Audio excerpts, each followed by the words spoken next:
Assalamualaikum warahmatullahi wabarakatuh. Perkenalkan, nama saya Aslahul Umam dengan NIM 240605110008. Pada kesempatan kali ini saya akan mempresentasikan materi mengenai konsep dasar arsitektur web, secara khusus membahas tentang server side script dan client side script.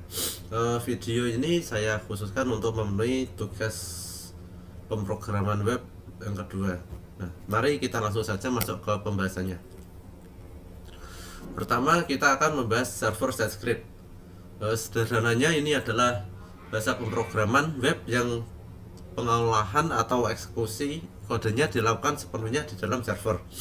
Nah, analogi paling mudahnya itu kita membayangkan server ini adalah dapur di sebuah restoran. Nah, pelanggan itu tidak melihat bagaimana koki memotong bahan atau memasak di dapur. Mereka hanya menerima makanan yang sudah matang. Nah, di web, server ini memproses kode-kode rumit dan browser pengguna hanya menerima hasil akhirnya yang biasanya berupa dokumen HTML biasa. Nah, fungsi utama dari server side script ini sangat vital di backend. Ia bertugas berinteraksi dengan database seperti menyimpan, mengubah, atau menghapus data. Selain itu, ia juga mengelola keamanannya seperti autentikasi, login, dan mengatur seluruh logika bisnis dari sebuah aplikasi web. Nah, lanjut, lalu apa contoh kegunaannya di dunia nyata? Nah, contoh paling umumnya itu adalah saat kita melakukan login. Server side script ini akan mengambil username dan password yang kita ketikkan, lalu mengeceknya ke dalam database. Kalau passwordnya itu cocok, server akan memberi akses masuk. Nah, kalau salah, server akan menolaknya. Contoh lainnya itu saat menampilkan data mahasiswa dari database ke dalam bentuk tabel di website, atau memproses data saat kita mengisi formulir pendaftaran secara online. Nah, untuk lebih jelasnya, di sini saya sudah menyiapkan contoh scriptnya dalam menggunakan bahasa PHP. Bentar, saya akan membuka VS Code-nya.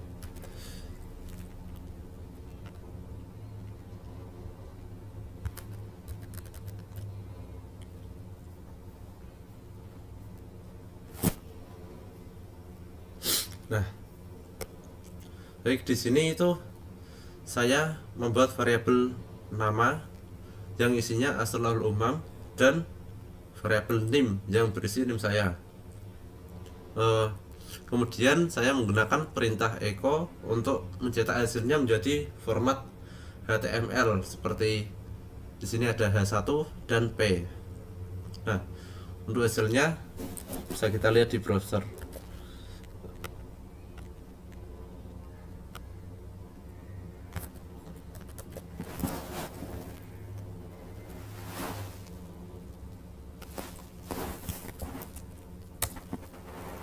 Nah,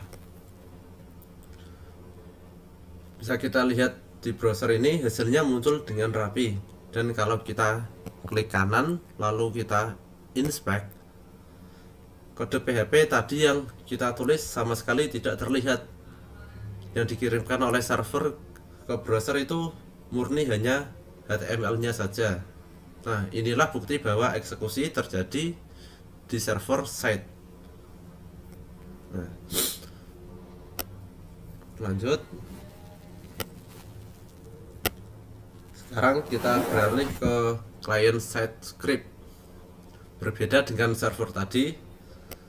Benar. Nah, sekarang kita beralih ke client side script. Berbeda dengan server tadi, script ini diunduh dan dieksekusi langsung oleh perangkat pengguna, lebih tepatnya di dalam aplikasi web browser yang kita pakai. Nah, kalau server side tadi adalah dapur, maka client side adalah ruang makan restorannya. Ini adalah area antarmuka tempat pengguna berinteraksi langsung. Nah, fungsi utamanya adalah mengatur antarmuka pengguna agar interaktif. Misalnya itu membuat website terasa cepat tanpa perlu mereload halaman berulang kali saat kita mengklik sesuatu. Nah, ia itu juga berfungsi melakukan validasi data awal.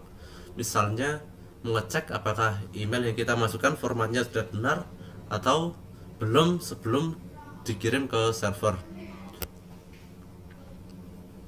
Untuk contoh kegunaannya itu sangat sering kita temui. Misalnya saat kalian itu mengisi form dan lupa mengisi nama, tiba-tiba muncul pop-up peringatan merah seperti nama tidak boleh kosong. Nah, itu adalah kerja client side. Contoh lainnya adalah animasi perpindahan gambar atau carousel serta perubahan warna tombol saat mouse diarahkan ke atasnya, atau biasa disebut itu hover. Nah, sini saya sudah menyiapkan beberapa shortcutnya. Coba saya buka dulu.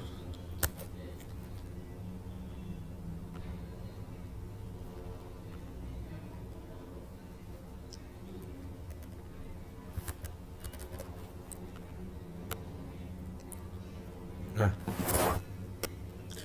pertama, saya membuat sebuah tombol menggunakan tag button. Saya beri atribut onClick yang akan memanggil fungsi sapa pengguna ketika tombol diklik. Di bawahnya ini saya buat client side script menggunakan JavaScript. Di sini saya membuat function sapa pengguna. Ini berisi perintah alert yang akan memunculkan pop-up di layar. Kita lihat hasilnya.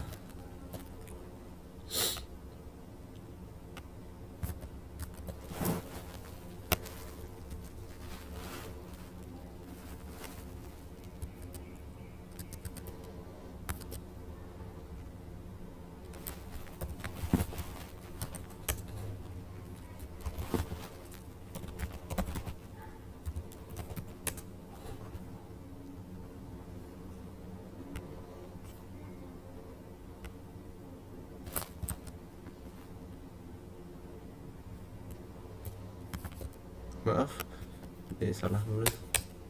Nah,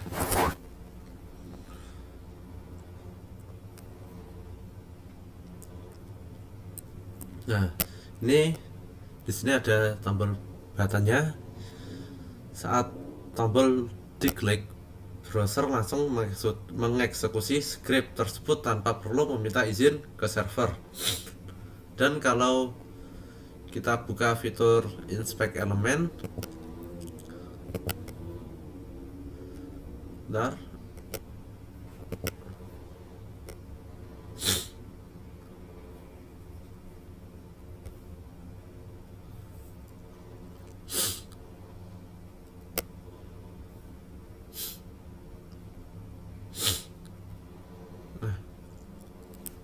Dan kalau kita buka fitur inspect element, kita bisa melihat kode asli JavaScript-nya terpampang dengan jelas di sini.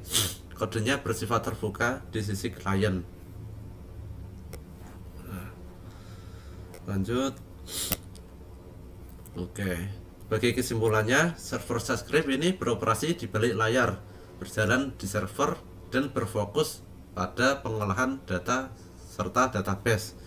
Sedangkan client side script yang tadi kita praktekkan terakhir itu beroperasi di baris depan, berjalan di browser dan berfokus pada tampilan serta interaksi langsung dengan pengguna. Keduanya tidak saling menggantikan, melainkan bekerja sama membentuk sebuah website yang utuh dan dinamis. Nah, demikian presentasi dari saya mengenai konsep server side dan client side script. Semoga penjelasan ini bermanfaat dan mudah dipahami. Terima kasih atas perhatiannya. Wassalamualaikum warahmatullahi wabarakatuh.